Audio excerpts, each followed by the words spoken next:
Alors, on est arrivé à l'exercice 5. Alors, c'est quoi bien sûr, l'exercice. Qu'est-ce que demande l'exercice? C'est d'écrire une grammaire pour générer les identificateurs d'un langage comme Pascal.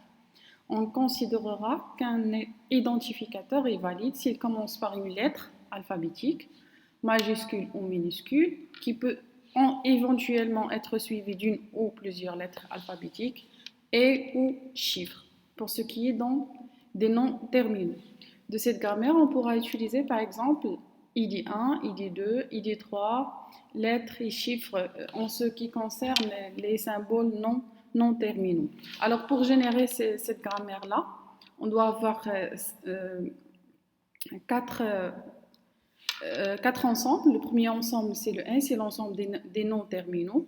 C'est le ID1, ID2, ID3, lettres et chiffres.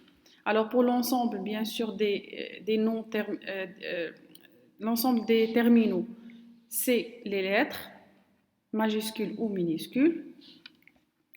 Et les chiffres, c'est de 0 jusqu'à 9. C'est ça l'alphabet. Donc l'alphabet contient les chiffres de 0 à 9 et les alphabets, que ce soit minuscule ou majuscule. Alors pour générer un identificateur, l'identificateur, ça doit commencer par une lettre, que ce soit minuscule ou majuscule. Donc voici les règles de production de cette grammaire. Donc l'action par lequel on démarre les productions, c'est ID1. Donc ID1 donne lettre ou IDE. On a exigé qu'il commence par une lettre. Donc, ID2 donne ID3 ou bien ID2, ID3 et ID2 ou bien Y. Et le ID3, que ce soit une lettre, soit une chiffre. Donc, les lettres commencent, sont soit A jusqu'à Z, que ce soit minuscule ou majuscule. Le chiffre, ça doit être un chiffre de 0 à 9. Donc, c'est ça la grammaire qui va nous permettre de générer certains identificateurs, comme le langage Pascal. On pourra faire peut-être la même chose pour les autres langages. Donc, un identificateur, c'est le nom de la variable. Alors, comment on peut générer ça? C'est quoi la grammaire qui définit, qui nous permet de générer ce genre d'identificateur? On prend un exemple. Donc voilà, on commence par l'action. ID1 donne bien sûr, donne lettre ID2. On a remplacé lettre par B. Regardez, on a utilisé cette règle de production. La première règle, ID1 donne lettre et ID2. On a remplacé lettre, par exemple, par la lettre B. C'est bon? ID2, on l'a gardé. Ensuite, on remplace ID2 par la deuxième règle.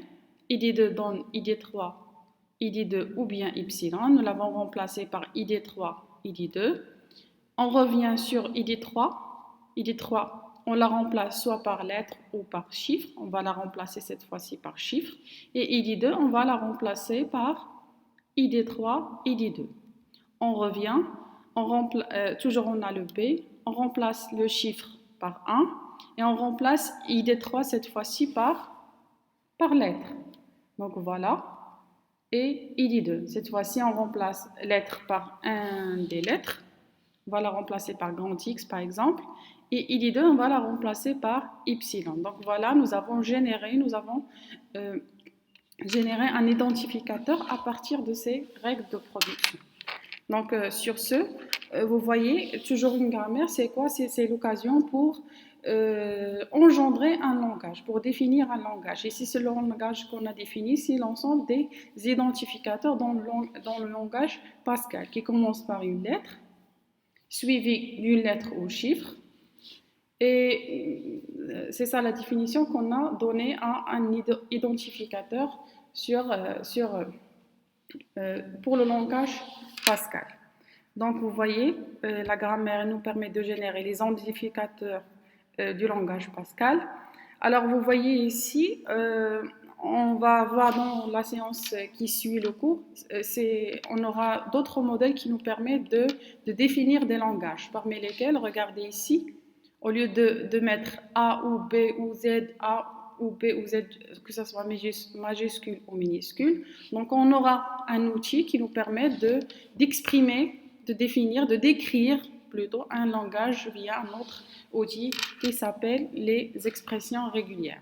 Donc, c'est ça la suite du cours.